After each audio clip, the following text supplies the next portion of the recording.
You expect this is another one of those games. At the end of it, everything's going to be on the field for you. Yeah, this is my last year playing, so that's what I'm trying to do for all my games. Just leave it all out there, leave no doubt. We're going to have to play well to beat them. They're going to have to play well to beat us. I mean, it's two really good teams going at it. And so, I don't know that I can compare it, but I know they're a really solid football team, and if you don't play well on either side of the ball, they'll expose you quickly. Baker, very rarely are you guys an underdog. Do you guys still feed off that going into this Saturday? Underdog. 3 points last line. Okay.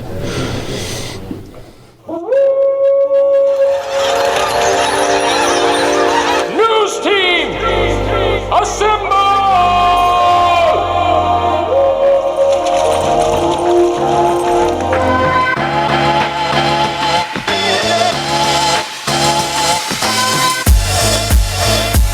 It's time for the unofficial 40 from Soonerscoop.com.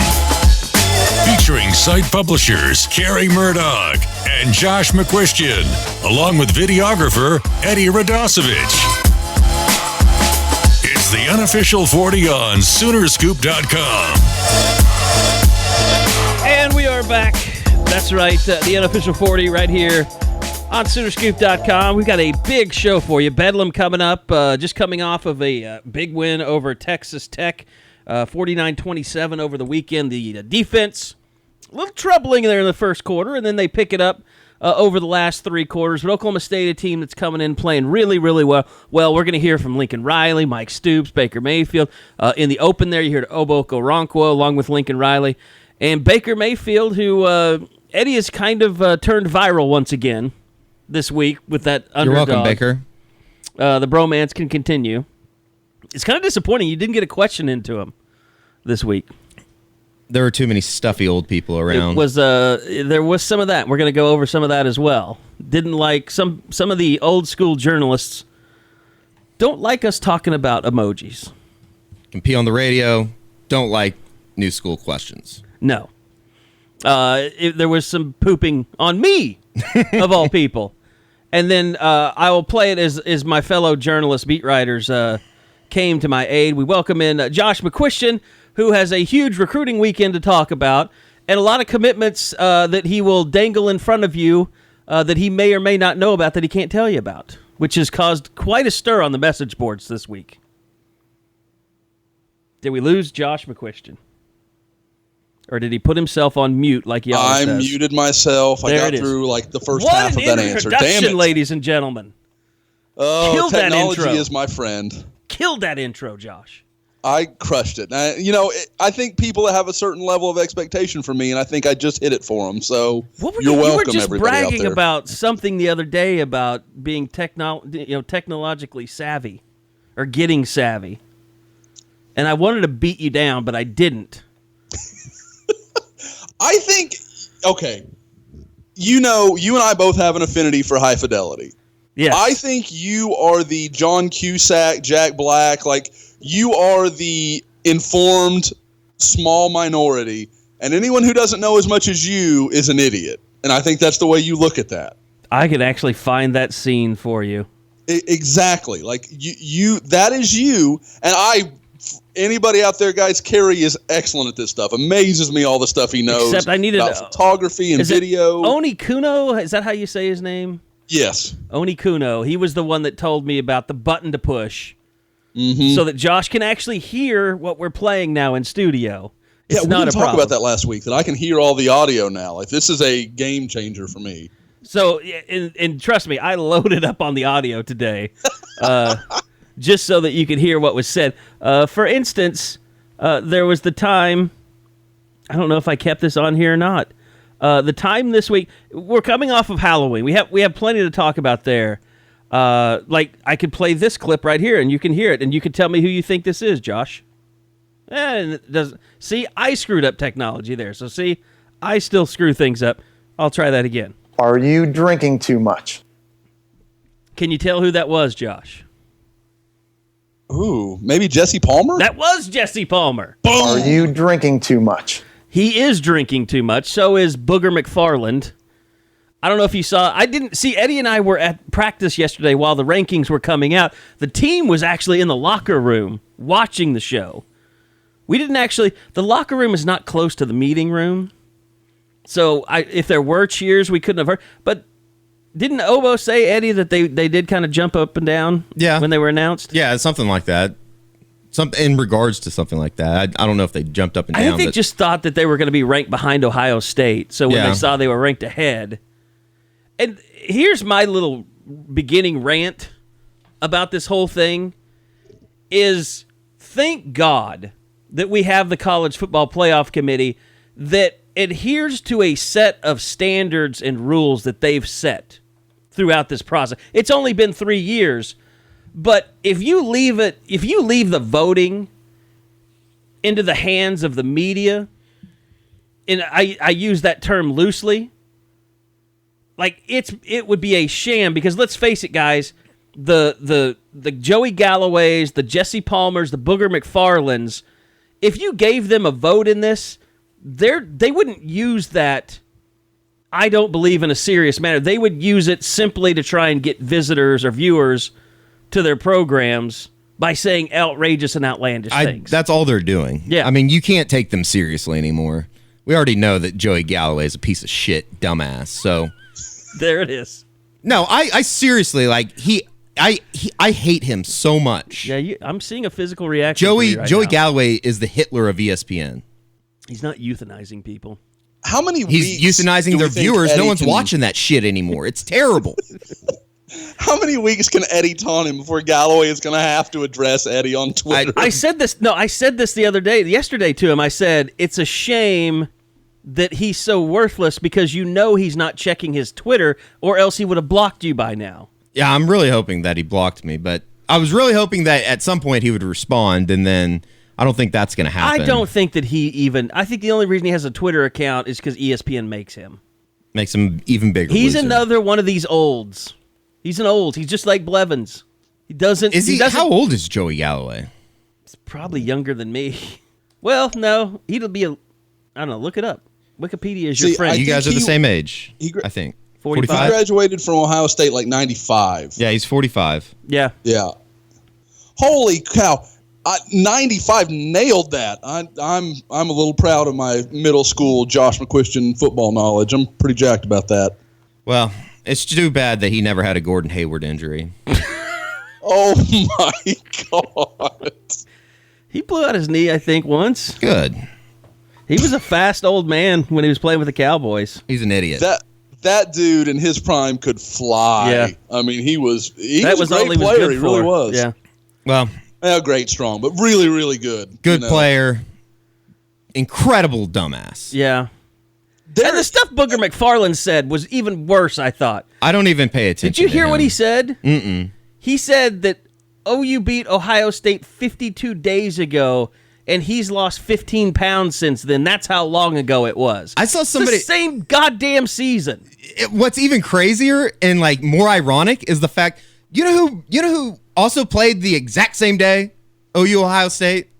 That everybody talks about going into the college football playoff. It's Notre one of Dame the and teams. Georgia. Yes. Oh, yeah. They played the exact same day. Yeah. And that game matters more Nobody now. says Notre Dame should be ahead of Georgia. It's insane. I was just And glad. Notre Dame's got more good wins. Like, you can make that case more easily to me. Right. But Georgia beat them head-to-head, 2019, I think. No, don't get me wrong. I think Georgia should be ahead, just like I think Oklahoma should be ahead. But now, what we're saying is nobody's making the argument for Notre Dame like they are for Ohio Oh, State. yeah, no. I get you. I'm just saying, like, if you wanted to make that case, there's more plausibility in that than OU and Ohio State to me. And the thing that drives me crazy is they always talk about, well, since the game, Oklahoma hasn't played well. And God, everybody listening to this podcast knows we've said the same stuff. Yeah. But look at last year. Look at the shit Ohio State has played. Ohio State hasn't done jack shit other than beat Penn State. I mean, Penn State's a good team. I'm not going to try and rip on them.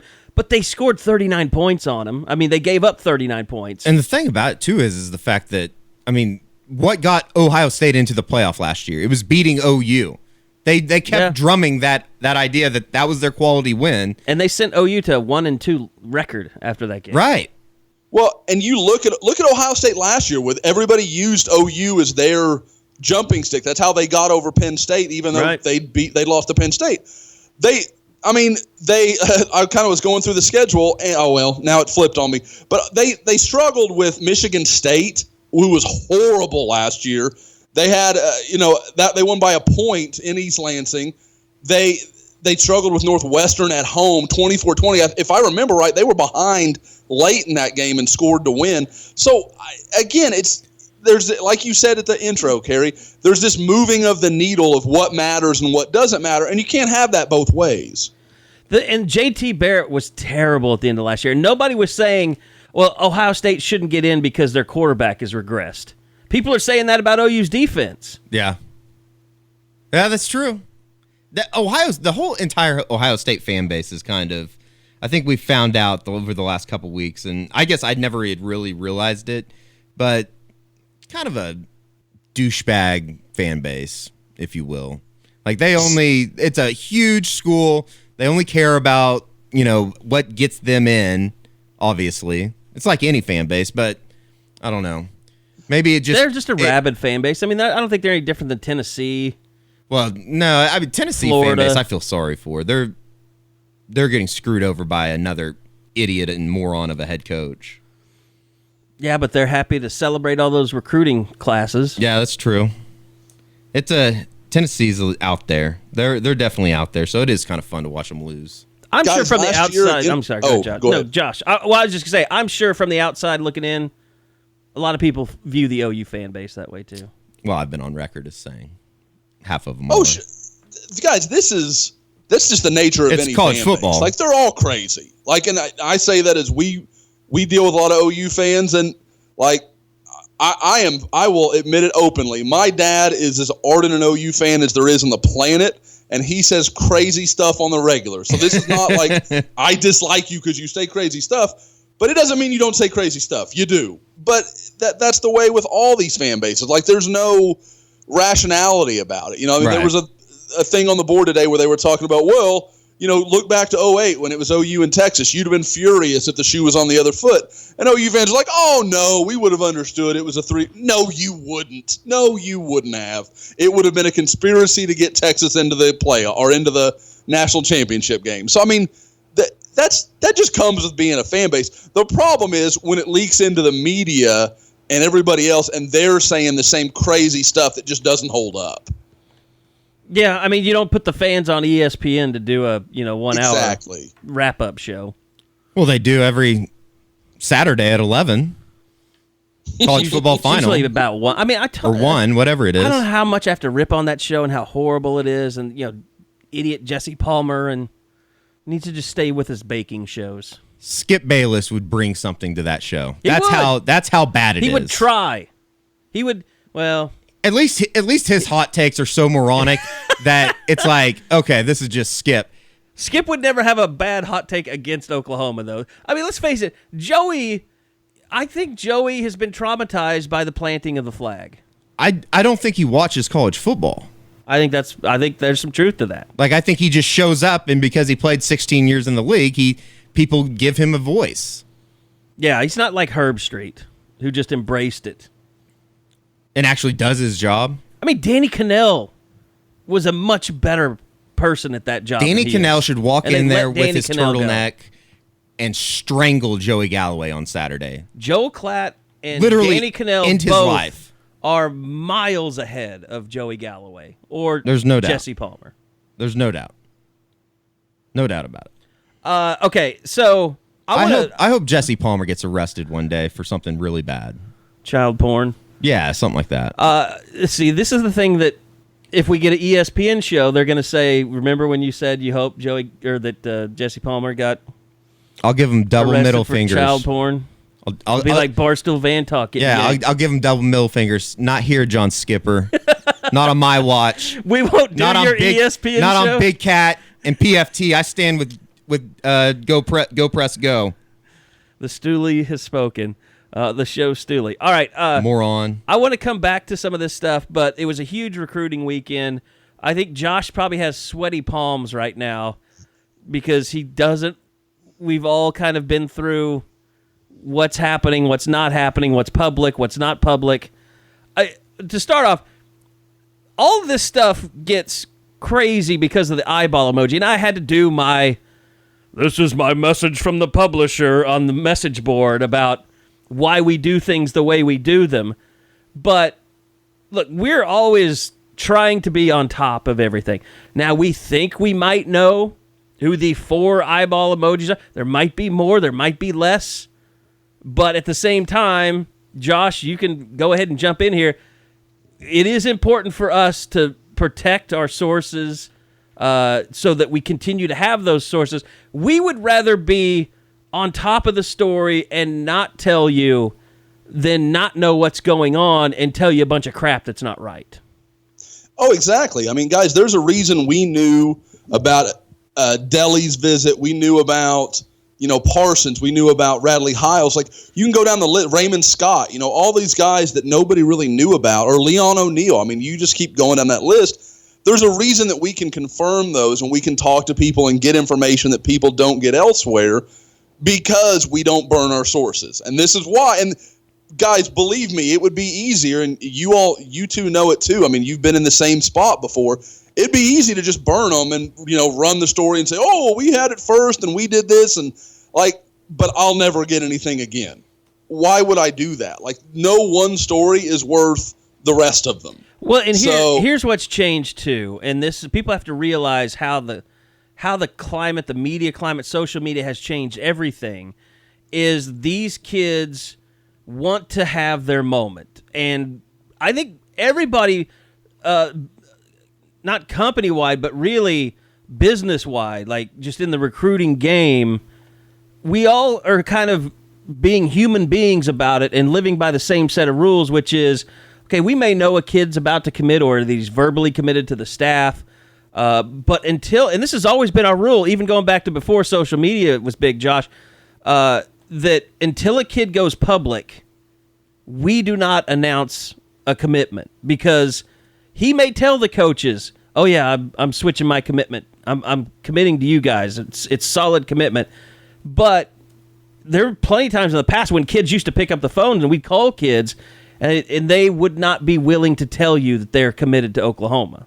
And that's when you know, like, it's not solid. It's not legitimate. And so now those phone calls that we used to make to those guys to try and get them to go public, now they're doing it themselves through social media or videos or whatever.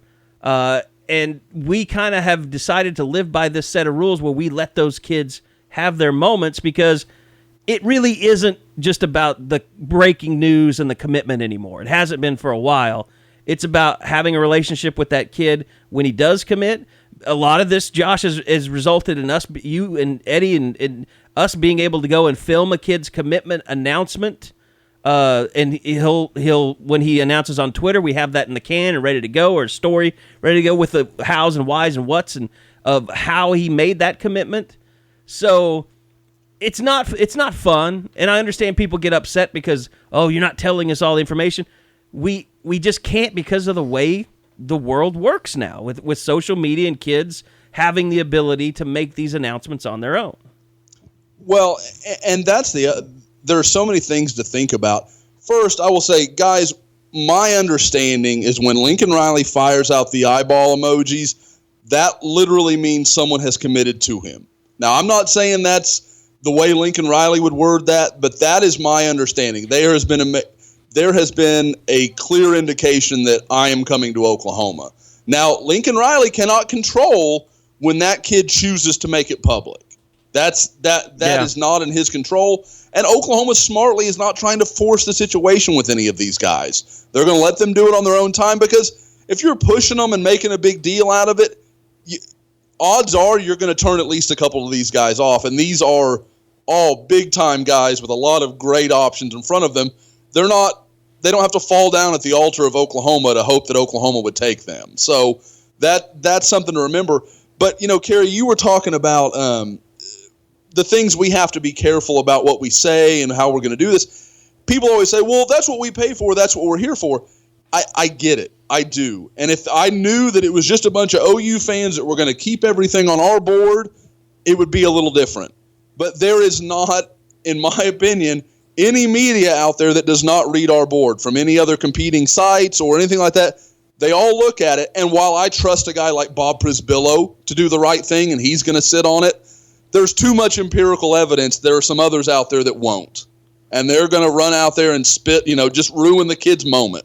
And that's not what I'm sorry if that upsets people sometimes. That's not what I'm going to be about, because I can't keep the relationships that I need if I'm burning people, because that travels from kid to kid. Yeah.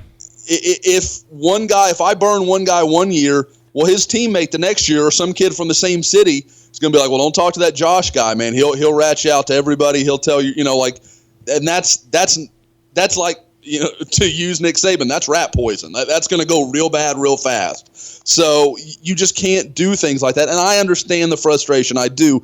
But also, like you said, the commitment is not what the story is. Don't get me wrong. It's big. But it's because we have these sources, we can have all the information leading up to things. And you know about it before other people. The commitments, I think if I told you, if I asked most of our board who the 4 guys are, obviously Ronnie Perkins, that one's in the bag. Everybody knows that. But if you had to pick the other 3 and the 4th one that I've kind of talked about as being a possibility, I would guess most of the board could get 80 to 85% correct. They've got a pretty good feel for what's happening. Trust your instincts, people. I did it in chat last night. I've done it in answers. I will hint at stuff. I can't come out and flat say it sometimes, but I will give you as much as I can give you. And, it is, you mentioned Lincoln in the eyeball emojis, kind of what, happens when he gets, I actually did ask him that yesterday. And Eddie, you can appreciate this. He did visibly squirm, because these guys are skirting the rules all over the place when it comes to recruiting, right, with social media. Whether it's eyeballs, whether it's, starting in the boom and the 918 and all that stuff. We all know what they're doing. They're just not doing it completely and directly. I'm sure OU's compliance departments for the longest time. Well, I know for the longest time they're like, no, you can't play that game. Yeah, but they can also, I guess the NCAA has helped them a little bit in things that they can say and tweet. They can just tweet and retweet kids. You just don't want to tweet out. Basically, you don't want to ruin a kid's moment. It's all about this whole thing with the fans it's almost a little crazy to me, in the fact that this isn't about you, the fan. This is about the player committing to a place that he wants to go to school. No, but it is about the fans. We are built on the fact that that a large segment of the fan base looks at recruiting just like they look at wins and losses on a football field. I wish they all looked at recruiting that way. I think it's a little, I don't know. I guess it's maybe a little selfish of the fans to want to be so involved with a kid like that. I get it.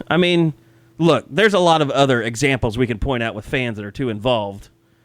Instead of people on our message boards that are mad that we won't tell them. Yeah, stuff we know. But for instance, here was Lincoln kind of squirming about this whole thing yesterday when I asked him about the emoji stuff. Did you ever have an alternative to the eyeball emoji? Was there a thought, okay, maybe it's fire, maybe it's a siren? How did you settle on the eyeballs? I don't know. It's just going with the flow. It's working. What criteria have to be met in order for you to send one of those out? I can't tell you that. Regarding football, yeah. What a killjoy.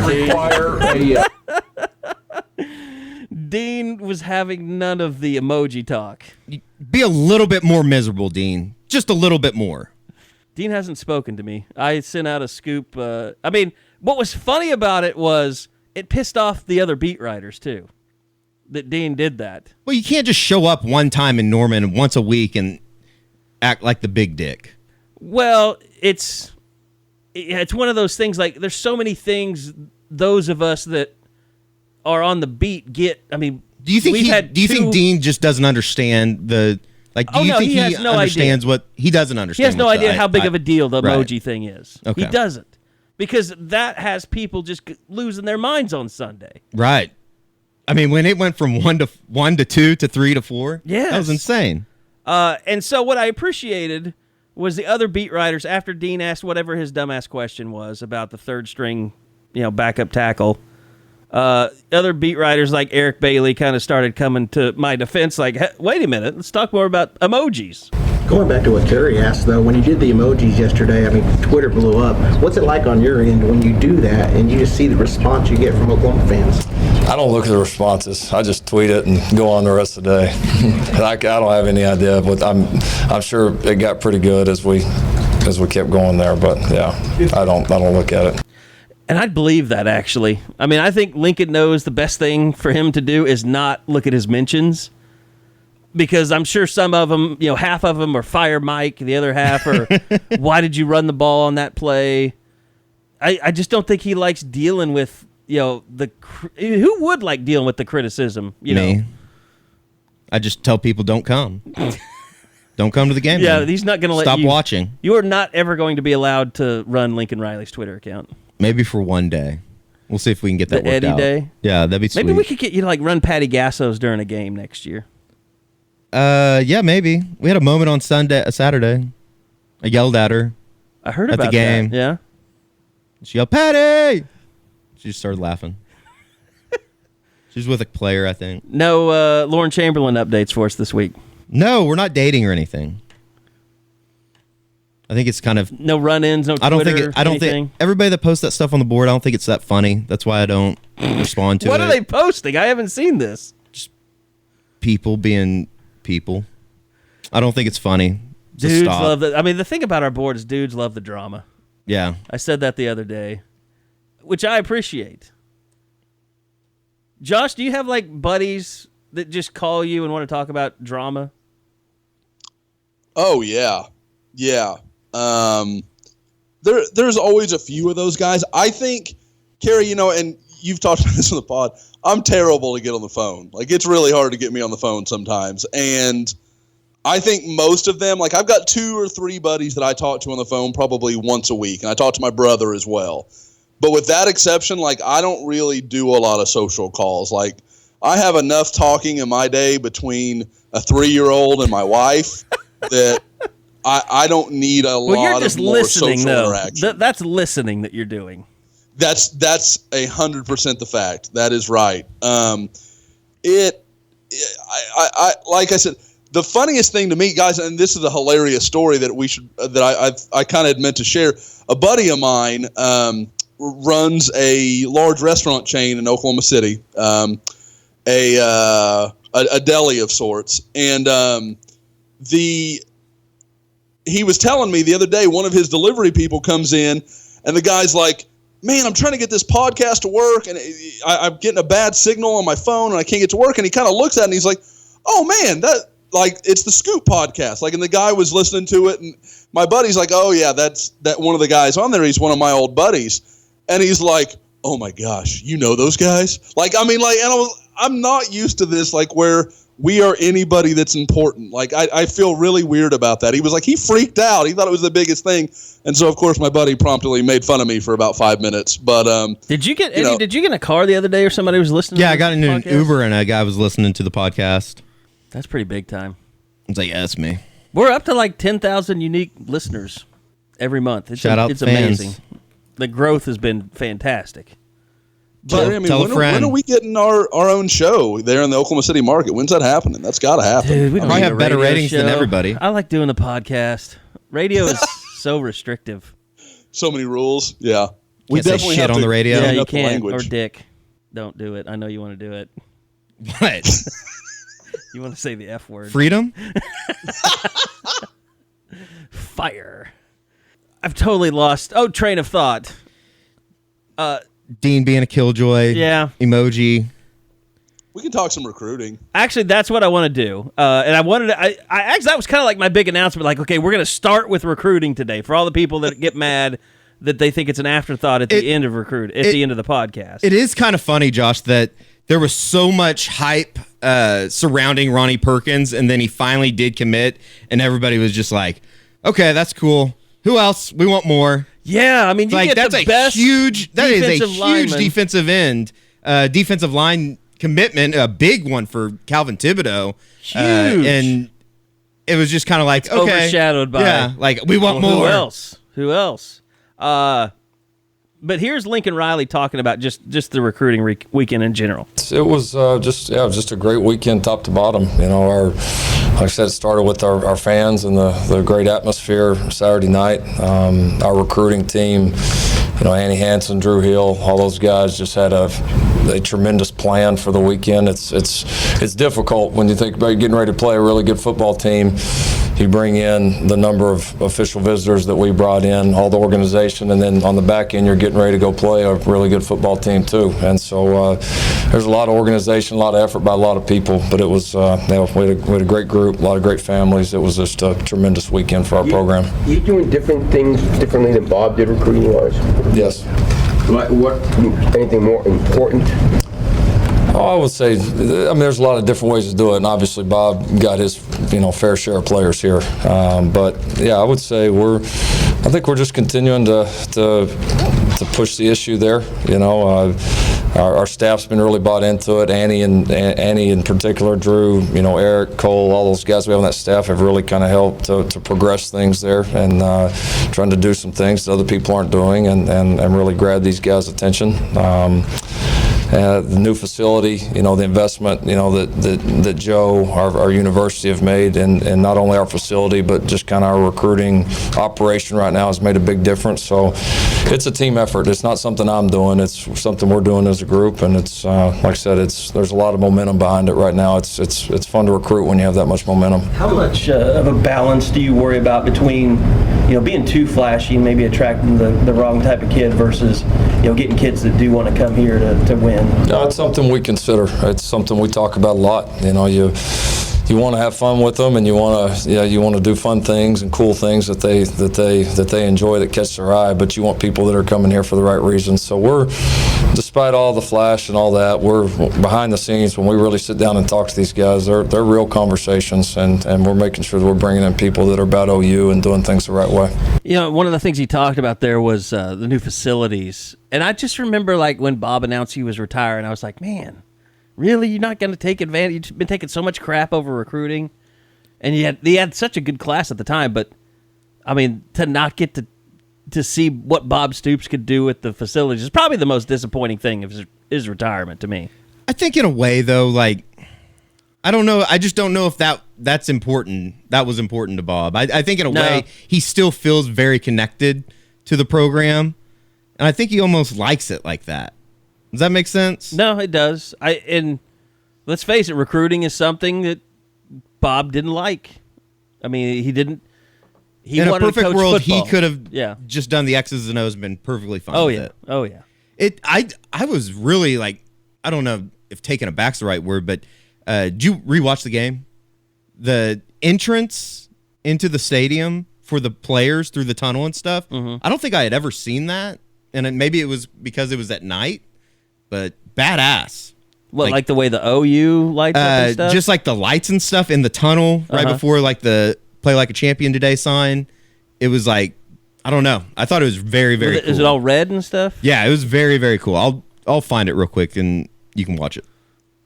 Okay, that'll help the podcast a lot. Well, everybody. The audio podcast. Josh, did you see it? I did, and I'm with you. I thought it was awesome. It was got such a cool view, and if I remember right, Eddie, it was right behind Lincoln, wasn't it? It kind of followed him. Yeah, there was a camera following him out, and I'd never seen that, and maybe they've shown it, and I just haven't seen it. Maybe it was new, maybe on broadcast, it was something that but I thought it was like, wow, they really have changed that entrance. Look, Josh. You could talk about it probably as well, just from what you see or hear from kids, but it's obvious they're doing things differently. Social media-wise, just being more active. I think the videos that they're doing have been fantastic.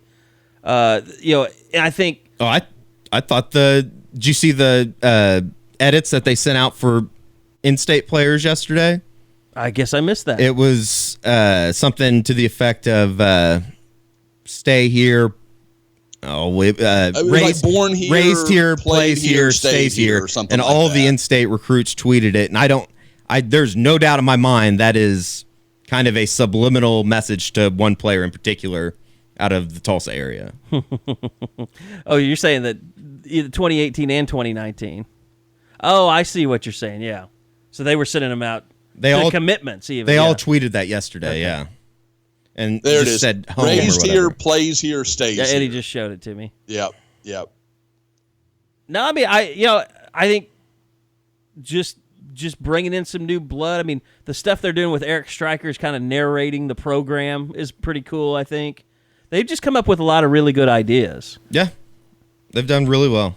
And I don't know, behind the scenes, how they offer. It's hard for a lot of that stuff to change. I'm sure there's some little things here and there, and the way they change their visits and maybe who they have them talk to and things like that. I'm sure they've tweaked a few things, and I think there's going to be some things they'll tweak in the future. I think it'll get to the point where maybe they'll tear down some walls and reconfigure some things in the new facility, that would be more game day kind of recruiting stuff. I think that's a possibility in the future. I don't think that there's any doubt that they have a, new age way of thinking about it with Lincoln and Annie Hansen, just kind of steering it in a more millennial way. Does that kind of make sense as far as they know what they're targeting as opposed to an older Bob Stoops? Not really. Like, I guess there's more of a sense of direction. You've got to have somebody at the top with an open mind that's going to push for and understand why you would want to make certain changes. Right. And even though, Bob was as forward thinking as he could be, I think some things it's just like the Clemson stuff when they built their thing with a slide and a nap room and a bowling alley and all that stuff. They were willing to go out there on a limb, even though, some 50-year-old associate athletic director, and I'm not pointing any fingers, might not have understood or been really opposed to a napping room. Are you insane? They could just go to their dorm and sleep. Back to their dorms, and that looks bad. We are millennials. We are lazy. Don't want to do that. Want the easy way. But I just don't think people understand how much football overtakes those kids' lives, with stuff like that. Like, those kids are literally either working out, going to class, being in a meeting, practicing, studying, or sleeping. And they're fighting for 30-minute naps throughout the day, anytime that they can get one. Yeah. And I've known that forever. I mean, I remember J.D. Runnels told me a story about how they would go to meetings and sit on the ground back to back so you wouldn't fall over if you fell asleep. I guess I've never been that tired, but I also didn't practice. In my old athlete. I don't want to do the whole back in my day. But, in baseball, we'd have to wake up at 5:30 in the morning, do our workout. Adderall probably wasn't go around to breakfast. When you were in college, though. It may have, I'm sure it was. I think it's probably called... doesn't really flow in the JUCO system, I doubt. That's just cocaine. So anyway, Josh, just recruiting-wise this weekend, I mean, obviously, things went well. We saw eyeball emojis. What can you kind of tell us, though? What can we at least take out of this weekend publicly? Well, yeah, I mean, first of all, like I said a little while ago, I think everybody out there listening, if you're on the board or you're active on Twitter, you can probably put a pretty good piece together of what the 4 eyeballs were about, who those guys were. Obviously Ronnie Perkins is there, and, we got to talk about him at some point, but the thing to take away is I'm shocked it hasn't come up more.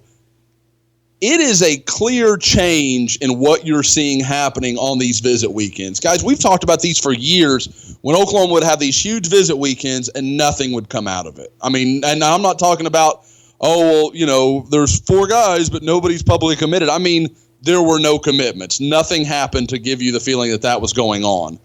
And then with this one, and then you follow that with, I guess you precede that with the barbecue this summer where Oklahoma made a lot of headway, landed Jalen Redmond while they were there, closed basically on Darrell Simpson. I mean, you go through a lot of guys like that, and it's clear. I mean, that there's a lot to be gained from that. And I think that is where you see the big story for me is I think these big visit weekends that resulted in nothing I don't know if you want to say that's no longer accepted or however you want to term that, but it's clearly changing. So I think you're going to start seeing, and I actually talked to, I hate to bring him up twice in the same podcast, but I talked to Bob Prisbillo about it this week.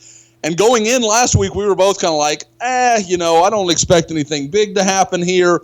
And then all of a sudden, 4 guys gave OU an indication they were coming. So that's crazy. Now, I will say, I think, several of the stories that you want to follow, you start with Ruben Unije, who I think is the one guy coming in that everybody said, okay, OU's in really good shape there. He's going to announce a little over 2 weeks from now.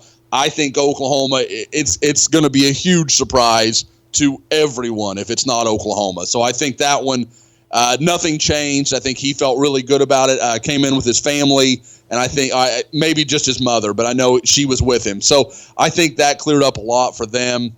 The guy on the flip side that I gave OU no chance was Brendan Radley-Hiles. All I had heard was that Clemson was real. He was committed to Nebraska, but Clemson had really made a run, and they were going to be very, very tough to beat.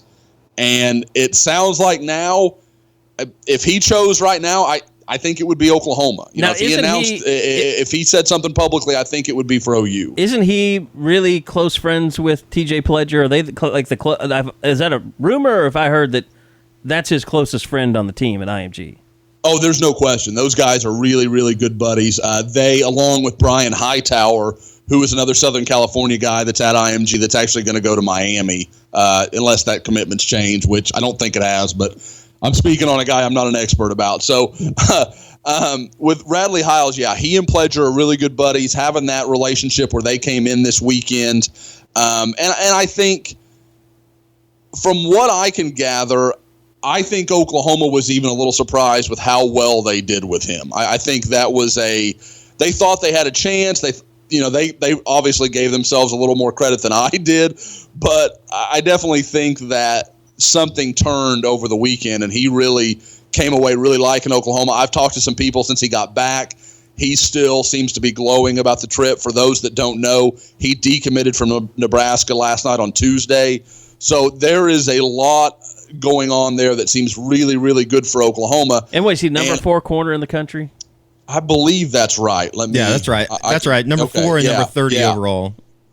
A little on the small side. I think Radley-Hiles would be a really interesting option at the nickel. I think he is because he comes up, he's a physical kid. He's not the biggest guy. I don't know if you want to stick him on an island with, a guy like Alan Lazard or some of the, David Sills from West Virginia, some of those bigger receivers. But as a nickel guy where he's going to pick up running backs or take on a slot guy, he has the quickness and speed. He'd be great in that role. So I think that would be something you could kind of earmark him for. Another, it's kind of the IMG hour, but Ayodele Adoye, I think I'm getting better at that. Got it. Dang. But I'm going to just say Deli, just to save everybody my hesitations through his name. Deli is a guy that came in. Another guy where OU, again, we talked about Oklahoma getting into a new age. They're being so savvy about their visits. They brought him in the same weekend they brought Ronnie Perkins in. Well, they're very good friends from St. Louis. They took their Texas trip together. Ronnie went officially, Deli went unofficially. So they were there together, and Perkins picking Oklahoma, I think that's a huge sign for OU. And he's one of the guys that I'm kind of watching. We'll see what happens here. It wouldn't shock me if he, while we're doing this podcast, if he made an announcement. I definitely think if he were to sign a paper today, I think it would be with OU. I will say I'm getting some buzz that there are some family members around him. Nothing, not the shady uncle, not the bad story, but just some family around him that feel like, okay, you made the commitment to Texas. You need to go take your official there, and then we'll kind of see where things are. So I think there is some definite good feeling there. But if he takes that Texas trip, we'll see. I mean, there's just so much that can happen there. So I don't want to just hog it and talk for 20 minutes. So if you guys come up with somebody you want to talk about, we'll dive into that. It's just interesting that there was so much made about the Lincoln Riley versus Tom Hermann factor. And in, I guess, recent months since everything has happened, Lincoln Riley's beat Tom Hermann. He flipped Ron Tatum. It looks like they're making a good run at Deli. It's just interesting how that narrative has changed a little bit. Well, and they got Ronnie Perkins. Oh yeah, who and they was got a Ronnie huge Perkins. Texas Yeah. target. Well, that narrative was also that they were going 12-1 before the season started too, or whatever. Texas. Yeah. I don't think anybody took that dumbass seriously. They are 4-4 currently, gentlemen, and as we recall, most of us were right there where they would be right around 500 this season. And you look at what's left on their schedule, I think 7-5 is pretty much best case scenario. They have really good talent on defense. I don't think there's any doubting that. Now, their offensive line has been terrible. Sam Ehlinger doesn't look like he'll survive. I mean, it's all of a sudden, it's like Cam Rising, everybody's wondered after that OU game, like, boy, Cam Rising's going to choose somewhere else. Ehlinger's going to be here for a long time. Now, 3 games later, it's like Ehlinger might not survive his freshman year. That's kind of weird how that has changed a little bit. And I'll tell you what's even more interesting is Rising is now hurt for his high school team. Oh, is he really? Yeah, I believe it was. I don't want to speculate, but he definitely is going to miss some time from what I was told. So I mean, it makes you wonder if he's not like, oh, I don't want to go through this. What was I going to say? It's completely. Well, and another thing that has been really interesting to watch are some of the tweets being sent out by White, the linebacker. Oh, DeShawn White, yeah. Yeah. He's kind of, Josh, it looks like he's really a guy that's trying to send a message out to people about change and all that stuff. Yeah, it's so funny because, and you guys know it, we've lectured people so many times on, guys, not everything these kids talk about on Twitter is recruiting. But damned, if that's not recruiting related, I don't know what it is. I mean, it reeks of something happening. It reeks of him setting people up for something that he's going to do. You can't throw that out there. You can't be a big-time high school football recruit, especially in the heart of recruiting season, and just throw something like that out there, even if it is like a music lyric or whatever. You can't just throw that out there and be like, oh, yeah, it's no big deal. And to be committed to A&M and then visit Texas and OU on back-to-back weeks. Right, right. And have A&M just doing it lose to intentionally, Mississippi State. you're dumb. Like, and I want to be clear, Deshaun's not a dumb kid. So, like, I struggle to believe that that's just coincidental. Well, the other thing is, like, if you really are committed to Texas A&M and you're committed to Kevin Sumlin, why? That's kind of a shitty thing to do to a coach.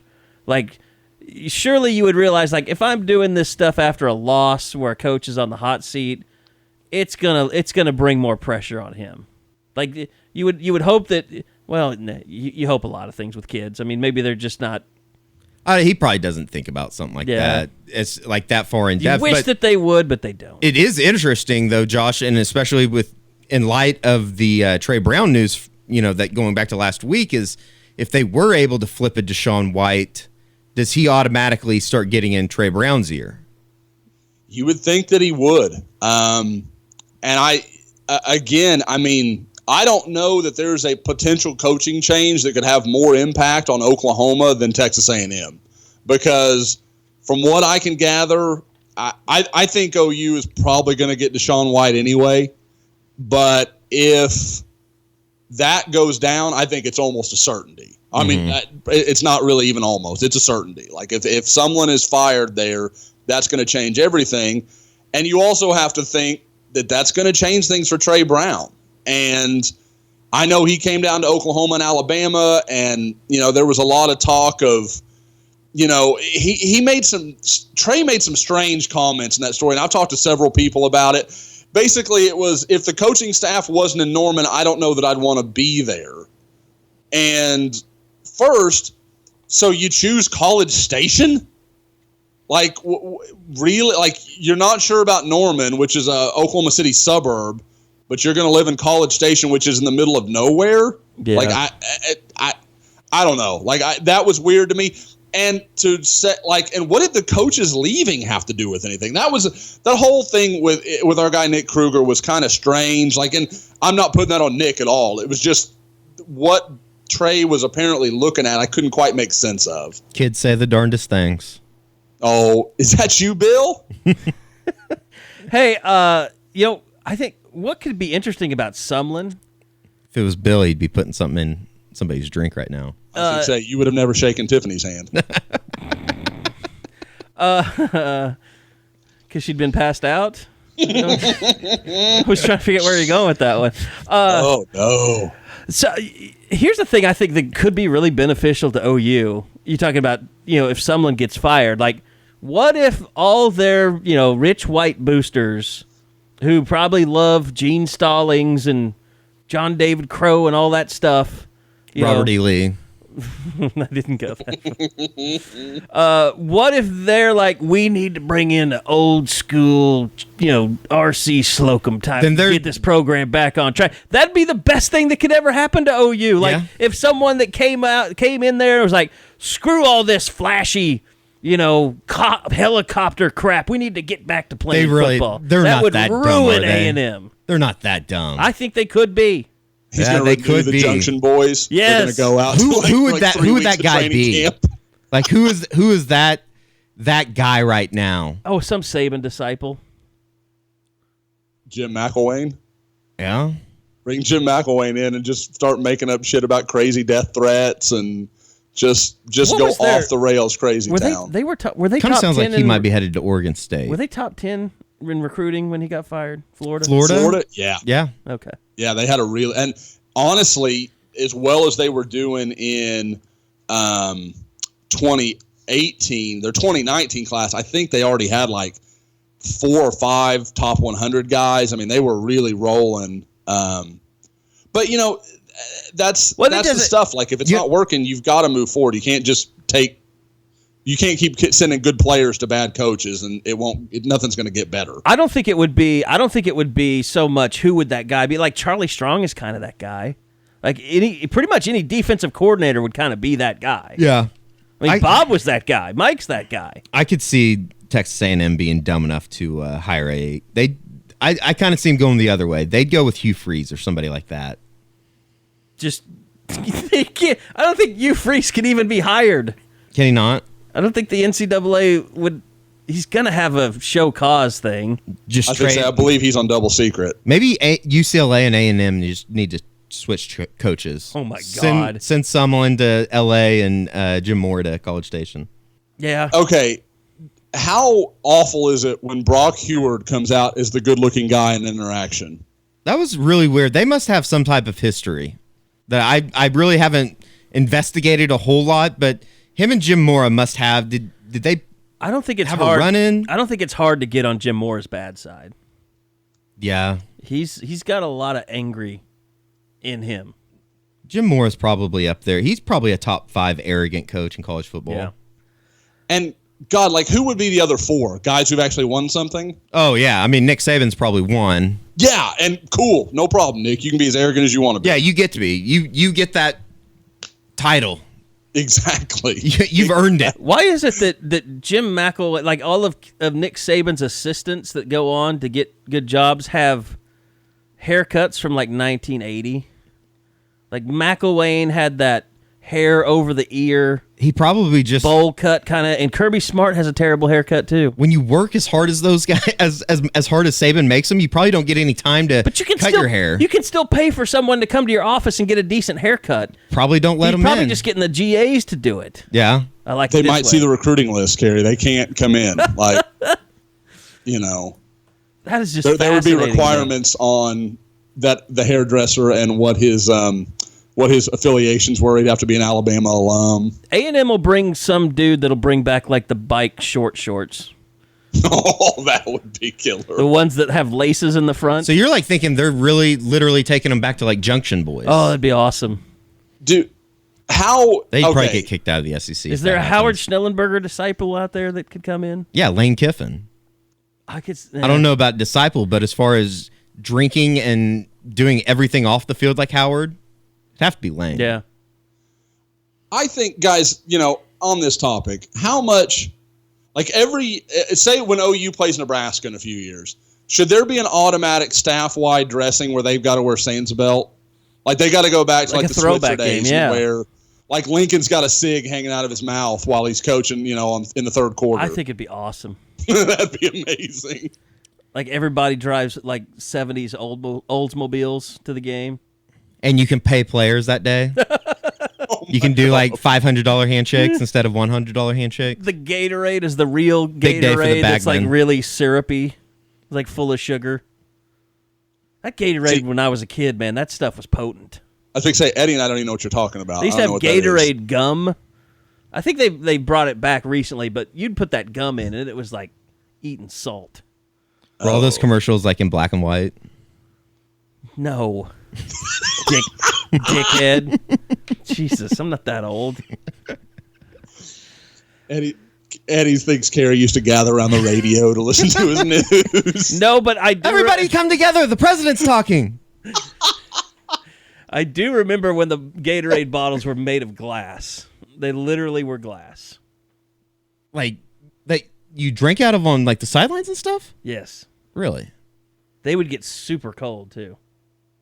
Why were they made out of glass? Because that's what stuff was made out of. That's just what they had? There weren't sport bottles then. We didn't. We had so new much. We had thing. so much class back then. We would never spike a Gatorade bottle and break it. Okay. I think we've given the people a lot of recruiting information. There's a big Bedlam game coming up this weekend. You heard when the show opened, you heard from Lincoln Riley. You heard from Baker Mayfield. Baker Mayfield loves to go to Stillwater. The mustache stuff is going on. Baker didn't have his mustache cut. We met with him. He had it grown out Monday. though. I mean, it was His beard prepared. is there. It was prepared. All he has to do is get the trimmer. Now he's going to make poor Tanner Schaefer draw on a beard with shoe polish. I think Connor McGinnis is. He's getting a free pass. I think McGinnis has to draw it on too. The thing that he said was what surprised me. They got to get. Here, I'm gonna play it for you. The shocker is at the end. If we can get these guys to, maybe take some hair products or something to help them grow facial hair, then yeah. Who has to draw on Tanner? I'll let Tanner draw the eye black for his own mustache, but Connor McGinnis will do it as well. I'm still trying to convince Kyler to do it, so we'll see. I mean, Kyler, come on, dude. You gotta man up and go with the Fu Manchu. I can see Kyler Murray just being like, "No, I'm not doing that shit. Not doing it." He really is his own guy. Oh yeah. But which is funny because doesn't Kevin, his dad, doesn't he rock the Fu Man? I'm pretty sure he has a mustache. You might be right. You very well could be right. Among the many things that Eddie has ever done, one of the best was that you had the video of Baker Mayfield after the OSU game in 2015. Yeah. Right. When the whole sheriff thing happened. I'm kind of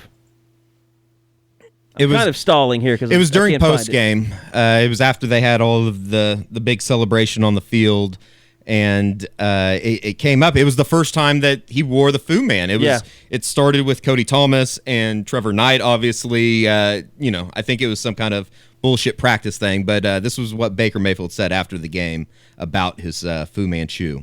What's up with the facial hair? Facial hair, it's Bedlam. It's a new QB thing here at Oklahoma. We're doing it for Bedlam Week. We're the real outlaws. There's a new sheriff in town. I just love that. That was like the first shade of, oh my God, this guy might be one of the cockiest people to ever play quarterback at OU.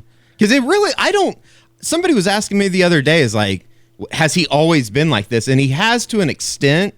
But that was kind of the start. Right. That was kind of like they had won the Big 12, kind of came back from pretty much, I guess, the bottom of the barrel after getting beat by Texas. He was still kind of dealing with that first time, starting quarterback tech kind of trauma. Right. That he was going through that whole year. And that's really the way he celebrated after that game, jumping up in the stands. And I guess it also at the same time, I mean, it did clinch him a spot in the college football playoff. But like that is, for all intents and purposes, that is history in your face. He was asked about the whole mustache thing again Monday. How did the mustache thing start? Do you remember the origins of that? Why? How you guys decided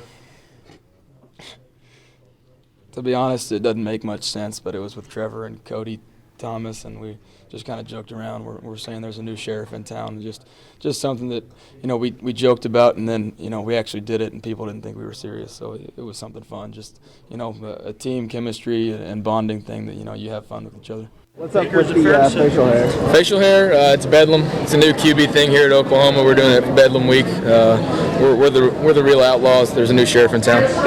But they did it last year too. Right. And he wore the back-to-back Big 12 champ shirt under his shirt. Yeah, should we be like going around to every embroidery shop in Norman, seeing if they've done any like side work this week? Man, we really super should have asked him investigative. where he got that last year, so we knew.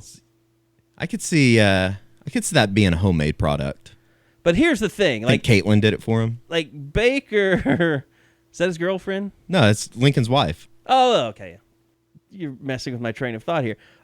Baker loves, and I think because Stillwater is a big part of it. Because remember, he lost that game in Texas, the first real big rivalry game he played at Oklahoma. Didn't perform well and lost.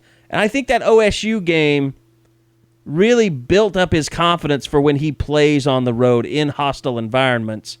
And I asked him, or maybe I asked him, I think I did ask him, just about going to Stillwater, game day, all that stuff. You know, now that it's been announced game day, I would not be surprised if some of the signs were pretty funny.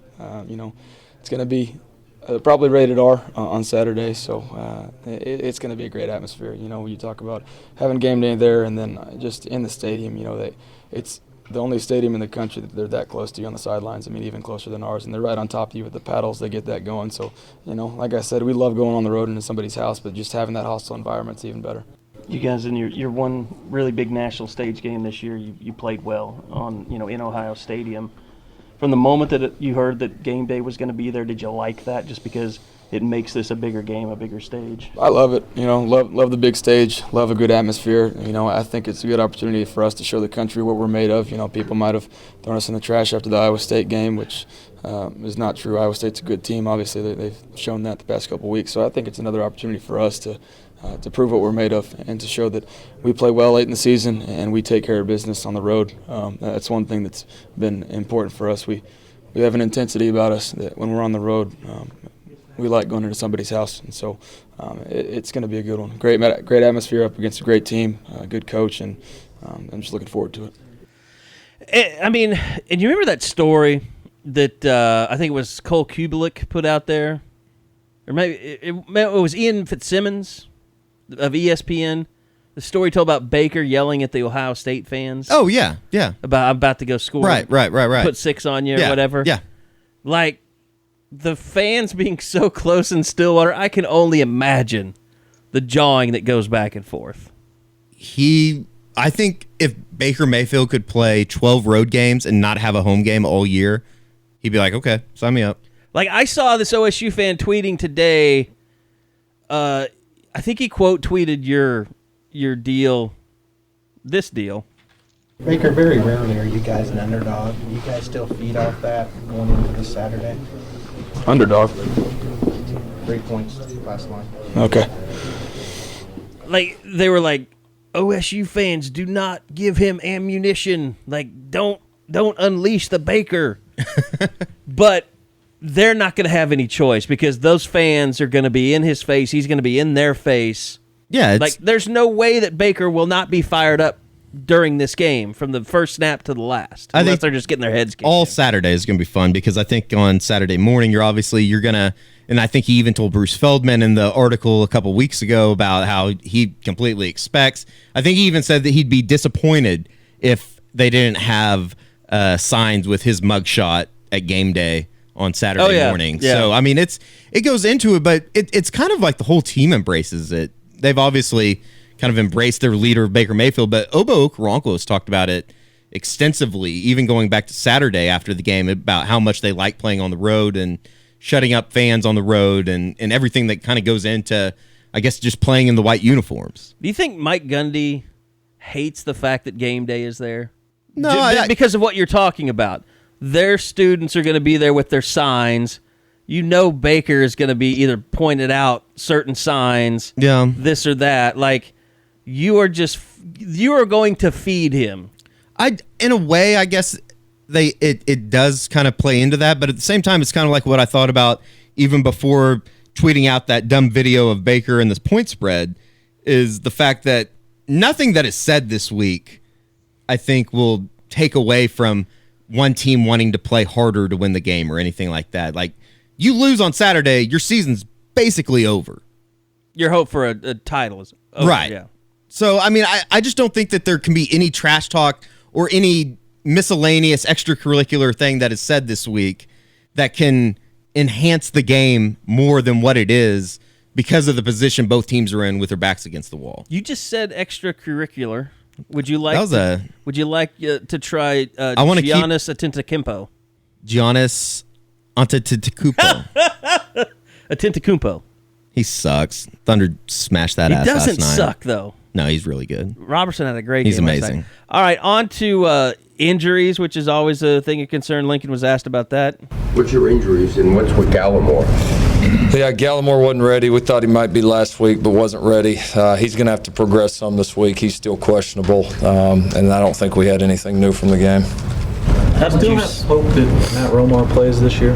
Yeah, we do. It's been a couple weeks where we felt like he's close, and then maybe, had a couple of those kind of minor setbacks. But yeah, we're still hopeful that happens, and he can get to the point where he can come back out there and help us.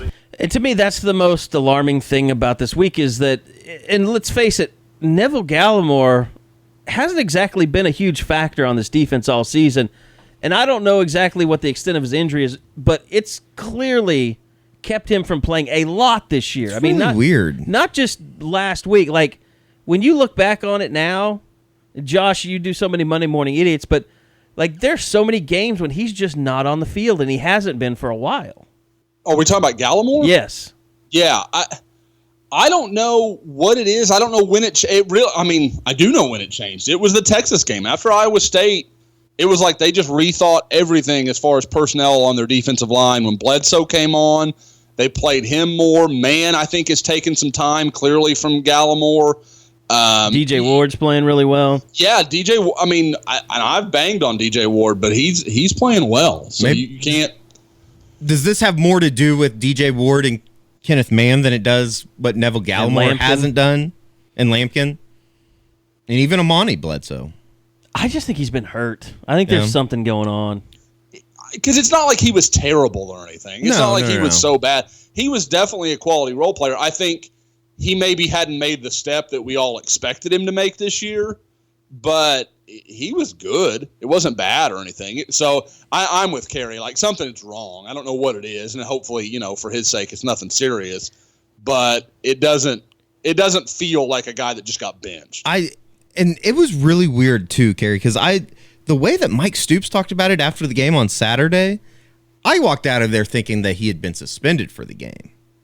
And then Lincoln obviously kind of confirmed it was an injury on Monday. I'd be a little surprised if Gallimore didn't play on Saturday. I don't think Romar will play. I'd be a little surprised if Gallimore didn't. I mean, that's just a complete guess on my part. But he could be available. It's just how much is he really going to contribute if he's not 100%? Yeah. Guys, there's no doubt about that. We've seen Overton playing well. Obviously, Lampkin's come on and had some really nice kind of moments. He's been still a little up and down, but very good generally. Do you think Romar? Something tells me Romar doesn't play again. Yeah, I think he's going through concussion stuff. Yeah, I thought it was back. Even if he does, though, do you think he plays much? Well, I mean, once you get cleared, it's just like with Will Johnson. Once you get cleared, you're cleared. You can play as much as you want. I just mean, does he have time in that group? I think Overton was clearly outplaying him even when he was healthy. Yeah, I mean, Matt Romar's been one of those guys that you always wondered where was more. Why aren't you getting more? He's so big. He looks like he's powerful. He's supposed to be the leader of that defensive line. Like, where are the plays? And why is it that you can put a guy like Kenneth Mann, who is really a defensive end, in there at nose, and he makes more plays than you do? And I've always said it, I think Romar's been forced to play a role that doesn't suit him all that well. And I mean, I get it. Like, he's the best. For a while there, he was the best available option. I think he's having to play heavy, and I think that's why he's kind of always had injury problems, is just he's having to play in a role that maybe doesn't suit him.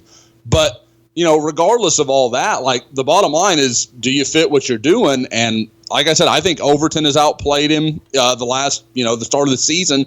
And if there's any guy on that inside that can make a big play, it's Lampkin.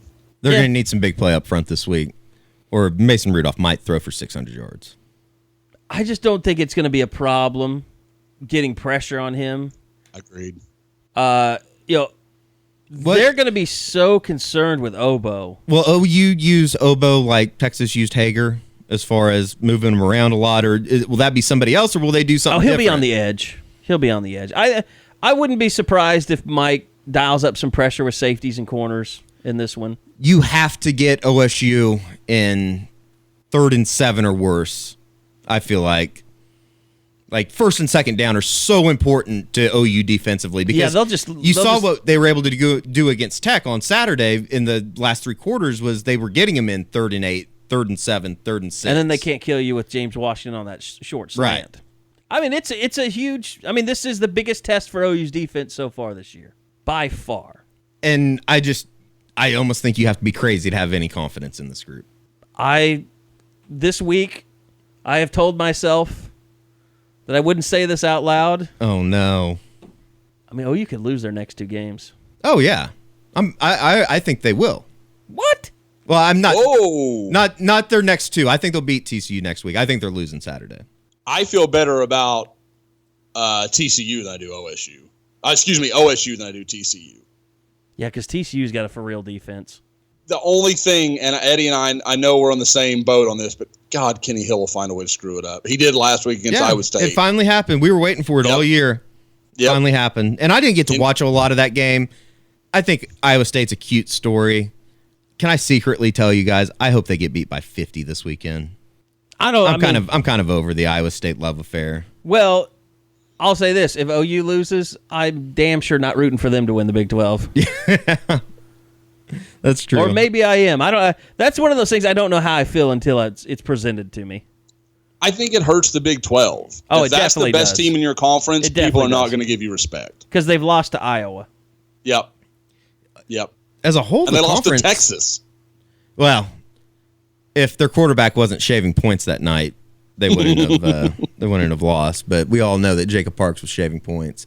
I just think it is hard for me, and I guess this happens to me personally for every big game like this. And I picked Ohio State. I think I picked Texas. I don't have any faith in this defense coming up with stops. We've seen it all year. And if OU is able to win on Saturday, I don't think it has anything to do with the defense. It'll be all because of Baker Mayfield, and he'll probably have locked up the Heisman. I think you can make a major move on the Heisman this week. I disagree with that. It has everything to do with defense, and I've been listening to coaches talk about this for years. Bob talked about it a lot, and the more you watch it, the more you understand it. It's just like with Texas Tech. It's like with any game, really. Kansas State. It's complementary football. You don't have to have a great defense. Like Kansas State, the first quarter or the first half, you get a Stephen Parker strip and recovery of a fumble. You get a Jordan Thomas interception that takes it down to the 10-yard line.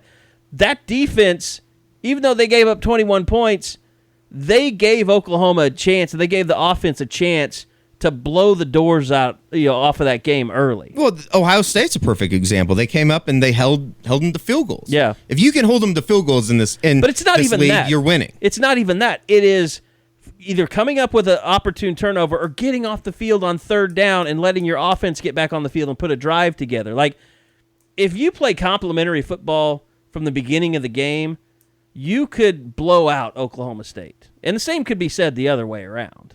Right. But I look, OU doesn't have a great defense, but if they can, I don't think they can stop Justice Hill on the run. They couldn't last year. Because the thing about Justice Hill is he gets through the hole fast. Like, he doesn't need a huge lane to run through. Like J.D. King does. He's a power guy. Like, I think this defense, because of their linebacker speed, can get to J.D. King and shut him down. Justice Hill, he's running past your linebackers as you're still trying to get off of blocks. And I don't know how healthy he is after last week either. He's fumbled in the last 2 games. He came back in the game. last week. Yeah, but I'm saying doesn't mean he's 100% healthy. Yeah, and there's questions about the Mason Rudolph stuff is weird. Yeah, but I think he might not be able to throw the ball this week. Oh, he threw the ball fine on Saturday in Morgantown. But he missed all the practice last week, and he's missing practice again this week apparently. And remember that time when I don't know if you might have been down on the field, but they tried to send him to the doctor, to the locker room in the middle of that game. That was against Texas, though. That was against Texas. I think that's what fine. I'm saying. I think that's being way overblown about people missing practice. I do too, but Baker still had a bad shoulder. He was fine. I mean, if he was really that hurt, he wouldn't have come back in against Texas. He threw an 85-yard touchdown pass to Mark Andrews. But it doesn't mean that you're not banged up and you're not. Everybody's banged up. It's the 8th week of the season, right? Well, he threw it about Your 35 yards. There. You don't need my approval. Well, that was the thing about Kansas State. He misses the week of practice and he's out there balling off of everybody. Yeah. Irresponsible is what it was. I don't know. I don't. If guys were really that hurt at this time of the year, they wouldn't be playing. I think everybody's playing through a little something. I'm playing. Well, the offensive line definitely are, because I'm sure you've noticed when those offensive line get their ankles taped, it looks like they went through a tape factory. I wonder how many rolls of tape they go through a game. Like Cody Ford's leg, when it's wrapped probably in need tape, one just to go through the whole thing. Probably two. It does seem like they're starting to, and it might be because it's just the time of the year, but it does seem like that 11 or 18 play, 11-minute drive to end the game, things are starting to come together for them. Look, just as far as being able to line up and do what they want. This team, I love what's happening at the running back position right now, because basically what they're telling you is, hey, Trey Sermon, you look like one of the best freshmen in the country. And remember after the Texas game, it's like he became like a media darling. Like, oh, look at this Trey, this Trey Sermon kid's just a freshman. What physical force he is. And then you just don't see him again for a while because Rodney Anderson got hot or Abdul Adams got hot. I thought it was pretty funny what Cale Gundy said on Monday, just as far as like, he's still knocking the rust off, isn't he? And Cale Gundy's like, I think he's playing just about as good as, like anybody can yards, play. Yeah. It's like, that's the thing too that, I know that, Carey, you get it a lot during the game is, and I'm sure Josh sees it. Where's Trey Sermon? They need Trey Sermon out there. They rushed for 336 yards. And that's the thing with all these backs; they're all getting healthy now. This isn't Samaje Perine and Joe Mixon, but this is as good a backfield. I mean, Montgomery at Iowa State, I think, is the best back in the conference. But outside of that, Justice Hill is way up there. But outside of that, I'm trying to see, like Texas, their running backs are okay. Yeah.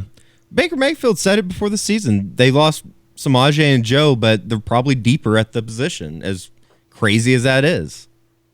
Because they had a freshman banged up Abdul Adams all last year. Yeah. But Abdul Adams has been a revelation to me. Oh, I thought he ran the ball great. That 35-yarder that he broke off in the first quarter, he looked phenomenal, besides not scoring. OSU's coming in with Justice Hill, but OU has the advantage at running back. They really do. I will fight anyone who doesn't believe that. Yeah, I would say so. I mean, I think on paper, is it just incredibly over-the-top homerish to say that OU probably has the check mark in most areas outside of wide receiver? Yeah, they don't at wide receiver. Can you name another one that you would give OSU? I'm just trying to go through my mind. Not offensive line, maybe defensive line. Overall. Yeah, they've been pretty good. Oklahoma State has, especially in the front seven or the defensive line. Some of those passes that Greer threw last week. I don't know if you guys watched the OSU West Virginia game. I was watching a little bit of it last night, and I mean, some of those balls that Greer threw were just they were bad. That's just not going to happen this week unless Baker Mayfield's shaving points. Which, if you are, give me a call and we'll get some money on that. But I don't see that happening. I don't see Oklahoma going up there and just turning the ball over 5 or 6 times like what West Virginia did on Saturday. And that's my thing, guys. I mean, like, we can talk about 2 years ago, Mason Rudolph's hurt. Last year, he was awful against Oklahoma. And this is about the time of year when Oklahoma seems to figure it out a little bit defensively. Now, obviously there's exceptions to that, but for the most part, I mean, you look at last year, Oklahoma really played pretty good defensive football down the stretch last year. Yeah. And this kind of feels like that moment. And especially when you look at that Tech game and the tweak that OU made, and all of a sudden that defense started playing good football. Like, I'm a huge fan of the 3-4 and the three-man front and all the things you can do from it. It's pretty clear that Oklahoma's personnel and their defense as a whole plays better with the four guys on the front. Now, I mean, technically Obo's still standing up, but let's be real. Obo's playing a defensive end. Yeah. You basically are playing with that. Yeah. They had one defensive tackle on the field. I mean, that umbrella defense was trash. Yeah. That first series, I don't think we need to share all that we were talking about in our group text, but that was. I said every player should be stripped of their scholarships. That was some ugly ass mess right there. That's called playing a defense that you have never practiced before in a week. Yeah. I don't know if. I mean, at least in the first drive, they were getting them to 3rd and 4s, and they even converted that 3rd and 8 in the red zone. But they were getting 4 yards with every run. Right. I mean, it was so poor. I'll tell you what is working for the defense is their dime with Caleb Kelly in it. They need to. And you're going to see a lot of that. I would say on Saturday. Yeah. They need to stay in. It's interesting that you feel like the turnovers are going to start coming in bunches, and you keep waiting. But Oklahoma State has been prone to turn the ball over. I think, as you said, Carey, Justice Hills put the ball on the ground. Mason Rudolph. If you can get Obo loose off the end, coming from the backside, especially, he's not real secure with the ball in the pocket. No, not at all. He's kind of got a Landry issue there, Landry Jones. He's got a little Landry Jones in him. Gosh, I'm not saying they need to exercise that demon. Yeah, he just does dumb stuff sometimes. Yeah, it will be. It almost feels like this is the type of game that, even though both special teams have been so bad for both teams, that there will be a play at some point in the game that changes momentum or turns it in another direction. I don't know if it's a kick return or a punt return or a block punt. Maybe it's a shank. Problems with that stuff too. Maybe it's a shanked punt from one of the guys. I don't know. It just feels like there will be something in there. And it seems like every year in Stillwater there is a play like that, whether it be the Cam Kenny bobbled touchdown in like 2010, was it? Yes. Or the Jalen Saunders punt returns or something. Alex Ross had the return to the 2-yard line. I've said the fake field goal. The fake field goal, yep, right before halftime. I've said this many times. And that's the other thing, too. Like, Lincoln really hasn't done any wrinkles lately. I got to think he's been saving some stuff up for this. The Kyler Murray package or just anything. Yeah. And Trey Sermon's didn't they run was the last one, right? The flea flicker is, I don't really consider that a true trick play. I mean, that's kind of like that's almost like a reverse. Right. Or a jet. That's like an old-timey trick play. Yeah. Oh, who's got the football? Yeah, that's like an old guy. Run like the flea flicker. Look at this, Sonny. I got Twitter on my phone. No, but I think Lincoln's been saving some stuff up for this one, and it won't surprise me.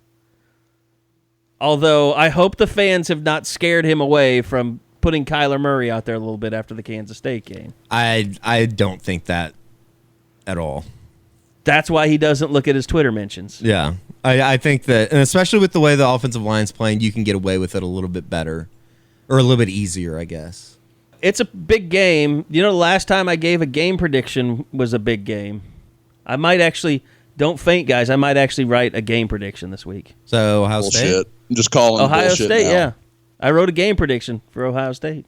I'm just calling it now. It's not happening, people. Do not get your hopes set up on this. Carey is going to crush your soul.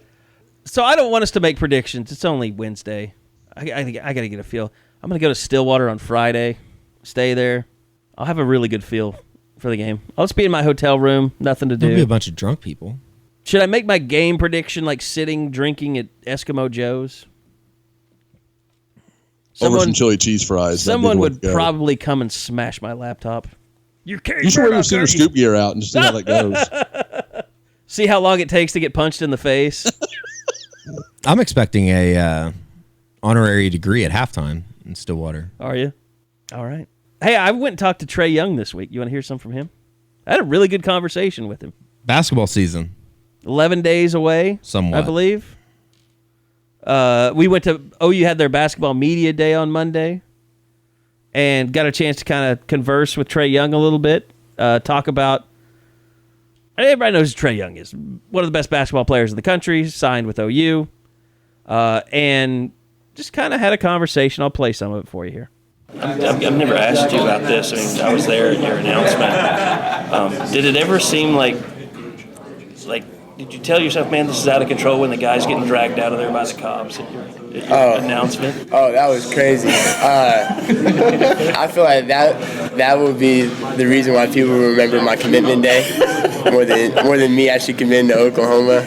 It would be because of that kid making that comment and getting kicked out. So that was pretty funny. And you thought it was funny, huh? Your parents were like mortified. Well, at first I didn't hear him until I didn't hear him at first, and then I heard what he said later and saw that he just got kicked out. I couldn't see behind everybody, but no, that was pretty funny. Yeah, our live stream really appreciated that. Yeah, I bet they did. I bet the followers went out the roof right after that.